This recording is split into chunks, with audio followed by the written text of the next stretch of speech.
పాటు ఉన్నారు విజయ్ సన్నీ, హీరో సన్నీ. కొత్తగా పార్టీ అనౌన్స్ చేశాడని విన్నాము. అసలు ఆ పార్టీ ఏంటి? నిన్న అనౌన్స్మెంట్ అయితే జరిగింది. అసలు నిజంగా ఆయన పొలిటికల్ పార్టీ పెడుతున్నారా? మరి ఏంటనేది ఆయన మాటల్లోనే తెలుసుకుందాం. బేసిక్గా ఫస్ట్ ఇంట్రడక్షన్లోనే నేను మిస్ అయింది ఒక పార్ట్ ఉంది. ఎందుకంటే నాకు క్లోజ్ ఫ్రెండ్ సన్నీ. అది ఫస్ట్ ఆఫ్ ఆల్ కంగ్రాచులేషన్. అది చెప్పు. సరే, ఆ పార్టీ గురించి ఏదో తెలుసు ఏంటి? అసలు పొలిటికల్ పార్టీ ఏంటి సడన్గా? మొన్నే కదా సినిమాలు. పొలిటికల్ పార్టీని దృష్టిలో పెట్టుకొని నేను ఒక పార్టీ పెడతాను, నేను పొలిటికల్ పార్టీ పెడతాను అనలే, దృష్టిలో పెట్టుకొని. మాకు కనిపించిందల్లా నువ్వు ఒక పైజామా వేసుకొని డైరెక్ట్గా ఒక స్పీచ్ ఇచ్చినట్టుగానే ఉంది. అంటే అప్పుడు బట్టలు అట్లనే ఉండి అట్లనే వచ్చేసిన. ఓకే, లైక్ ఏంటి నెక్స్ట్ ప్రాజెక్ట్ ఏంటి? బేసిక్గా ఈ పార్టీ వచ్చేసి అందరికీ ఇష్టపడేది, అందరికి కావాలనుకునే పార్టీ ఇది. ఇట్స్ నథింగ్ బట్ నేను ఇవాళ అందరికీ రివీల్ చేయడం జరిగింది. సో నాకు కూడా తెలిసిన ఫ్రెండ్స్ అందరు కూడా ఏం పార్టీ రా నాయన అన్నారు. So it's a very big party. మా అందరికీ చాలా important party, sound party. So నా నెక్స్ట్ మూవీ పేరు సౌండ్ పార్టీ. సో మేము అనుకున్నప్పుడు ఏదైనా దీంట్లో పార్టీ ఉంది కదా, అన్ని పొలిటికల్ పార్టీస్ లాంచ్ చేసేటప్పుడు ఏదో చేస్తారు, మనం ఆడియన్స్కి ఎంటర్టైన్మెంట్ ప్లాన్ చేసేటప్పుడు ఎందుకు మనం డిఫరెంట్గా లాంచ్ చేయకూడదని మేము ఈ సౌండ్ పార్టీని స్టార్ట్ చేసాం. It is going to give a good entertainment. అని కెరీర్ స్టార్ట్ అయినప్పటి నుంచి కూడా అంటే బిగ్ బాస్లో కూడా నువ్వు క్లియర్గా చెప్పావు మూవీస్ మీదనే నేను ఎక్కువగా. సో థర్డ్ మూవీ, సో ఎలా ఉంది స్టెప్ బై స్టెప్ అలా ముందుకు వెళ్తున్నప్పుడు? అంటే జర్నీ కూడా ఎలా ఉంది ఓవరాల్గా చూస్తే? అంటే సినిమా జర్నీ స్టార్ట్ అయినప్పటి నుంచి కూడా మీ కెరీర్ ఎలా గ్రోత్ అవుతుంది అంటే? సో నాకు బేసిక్గా ఇది ఇప్పుడు కాదు, నీకు తెలుసు, నీకు బాగా తెలుసు ఎప్పటి నుంచి ట్రై చేసాము. సో ఇవాళ ఆల్మోస్ట్ ఇది లాస్ట్ డే షూట్ మాది. సో ఇవాళ ఈ సౌండ్ పార్టీ కూడా టైటిల్ ఈరోజే చేద్దామని, అందరికీ చేద్దామని, తెలియజేద్దామని ప్లాన్ చేసాము.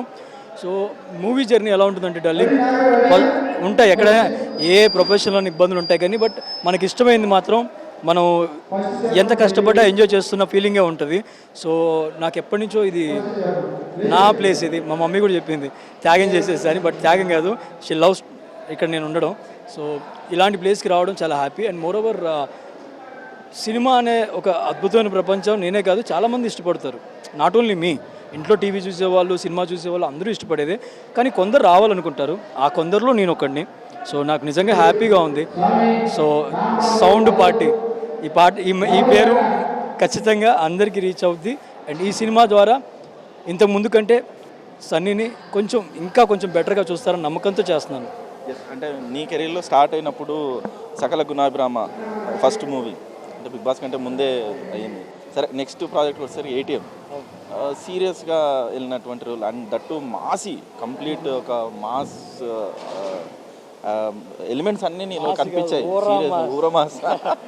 ఎస్, ఆ తర్వాత అన్స్టాపబుల్. ఒక్కొక్క సినిమా చూస్తుంటే ఒక్కొక్క డిఫరెంట్ క్యారెక్టర్. ఏంటి నీ జర్నీ ప్లాన్ ఏంటి? అలా అనుకుంటున్నావా లేకపోతే నీకు అలా వస్తున్నాయి ఆప్షన్స్? జెన్యూన్గా మనని ఎవరైతే చూసారో వాళ్ళు ఇచ్చిన ఆఫర్స్ ఇవి, అవి నా వరకు రావడం నేను చాలా హ్యాపీగా ఫీల్ అవుతున్నాను. చాలా మంచి క్యారెక్టర్స్ నేను చేసినవి.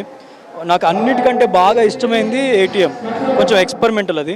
ఆ తర్వాత నాకు అన్స్టాపబుల్ డెఫినెట్గా మంచి ప్యాడింగ్తో చేయడం వల్ల మంచి ఎక్స్పీరియన్స్ అయితే వచ్చింది కామెడీ పరంగా. అండ్ ఇప్పుడు నేను చేసేది ఇట్స్ కంప్లీట్లీ ఆర్గానిక్ టైమింగ్ ఉన్నటువంటి కామెడీ మూవీ.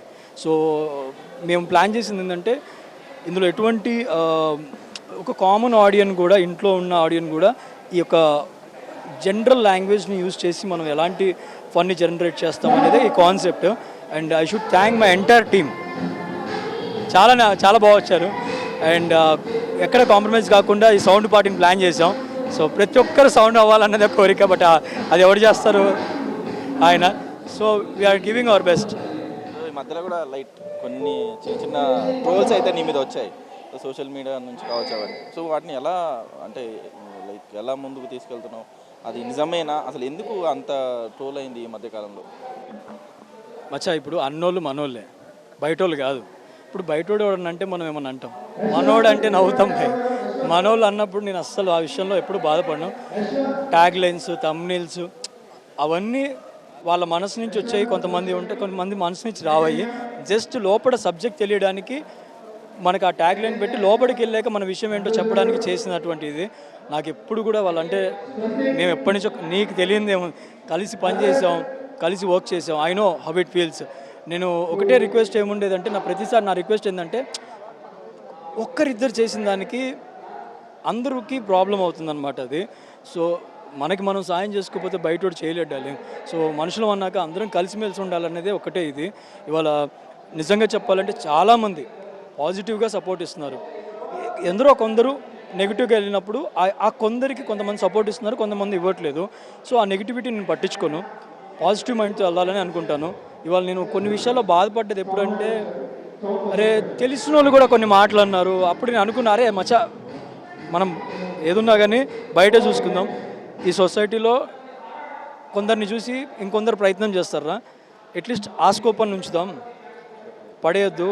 ఒకడు వస్తే ఇప్పుడు నేను కాకపోయినా, నేను పోతే పోయినా, నేను పిక్తే పిక్ నాకు సంబంధం లేదు, కానీ కొందరు నా ప్లేస్లో ఇంకెవరే ఉన్నా కానీ సపోర్ట్ ఇద్దాం.